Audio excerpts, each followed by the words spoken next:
বিশ্ব রাজনীতির মানচিত্রে আবারও জ্বলে উঠেছে মধ্যপ্রাচ্যের অগ্নিস্ফুলিঙ্গ।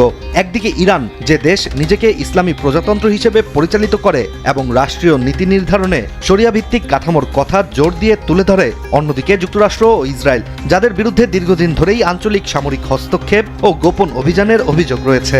সাম্প্রতিক যৌথ হামলা এবং তার পাল্টা জবাবে উপসাগরীয় অঞ্চলে যে বিস্ফোরক পরিস্থিতি তৈরি হয়েছে, তা শুধু দুই তিনটি দেশের সংঘাত নয়, বরং এটি পুরো অঞ্চলের নিরাপত্তা ও কূটনৈতিক ভারসাম্যের জন্য বড় পরীক্ষা হয়ে দাঁড়িয়েছে। ওয়াশিংটন পোস্টের প্রতিবেদনে উঠে এসেছে, সৌদি যুবরাজ মোহাম্মদ বিন সালমান নাকি ইরানে হামলার বিষয়ে ব্যক্তিগতভাবে মার্কিন প্রেসিডেন্ট ডোনাল্ড ট্রাম্পের সঙ্গে একাধিকবার যোগাযোগ করেছিলেন, যদিও প্রকাশ্যে তিনি কূটনৈতিক সমাধানের পক্ষে অবস্থান নেন এবং বলেন সৌদি ভূখণ্ড ইরানের বিরুদ্ধে হামলায় ব্যবহার করতে দেয়া হবে না। এই দ্বৈত বার্তা কূটনৈতিক মহলে নতুন করে প্রশ্ন তুলেছে, আঞ্চলিক শক্তিগুলো প্রকাশ্যে যা বলছে, বাস্তবে কি তার ভিন্ন চিত্র রয়েছে কিনা। যুক্তরাষ্ট্র ও ইসরায়েলের যৌথ হামলার পর ইরানের পাল্টা প্রতিক্রিয়া উপসাগরীয় কয়েকটি দেশে আঘাত এনেছে বলে বিভিন্ন আন্তর্জাতিক গণমাধ্যম দাবি করেছে।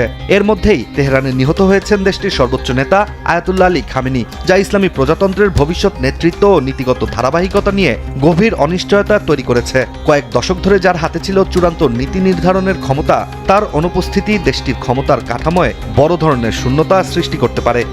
এদিকে ইরান নিজেকে একটি ইসলামী রাষ্ট্র হিসেবে উপস্থাপন করে এবং বারবার বলে থাকে যে তাদের নিরাপত্তা নীতি শুধুমাত্র প্রতিরক্ষামূলক। অন্যদিকে যুক্তরাষ্ট্র ও ইসরায়েলের দাবি, তাদের সামরিক পদক্ষেপ ইরানের সম্ভাব্য পারমাণবিক সক্ষমতা ও আঞ্চলিক প্রভাব ঠেকাতে প্রয়োজনীয় প্রতিরোধমূলক ব্যবস্থা।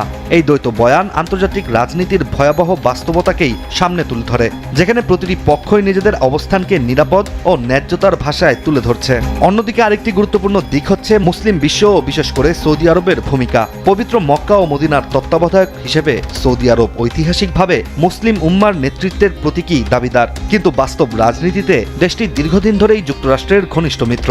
ফলে আঞ্চলিক সংঘাতে তাদের অবস্থান প্রায় ভারসাম্য রক্ষার কৌশলে আবদ্ধ থাকে, যার ফলে মুসলিম আরেকটি দেশের সহায়তা তো দূরে থাক, প্রকাশ্যে নিন্দা জানাতেও বিরত থাকছে সৌদি সহ মুসলিম অনেক দেশ। মধ্যপ্রাচ্যে সামরিক হস্তক্ষেপ, গোপন অভিযান, প্রক্সি যুদ্ধ, এসব নতুন কিছু নয়। আবার একই সঙ্গে একথাও সত্য, আঞ্চলিক শক্তিগুলোর মধ্যকার প্রতিদ্বন্দ্বিতা বহু সময় সংঘাতকে আরও জটিল করে তুলেছে। ফলে এক পক্ষকে সম্পূর্ণ নির্দোষ বা অন্য পক্ষকে সম্পূর্ণ অপরাধী হিসেবে চিহ্নিত করা বাস্তবতার বহুমাত্রিক জটিলতাকে আড়াল করে তুলেছে।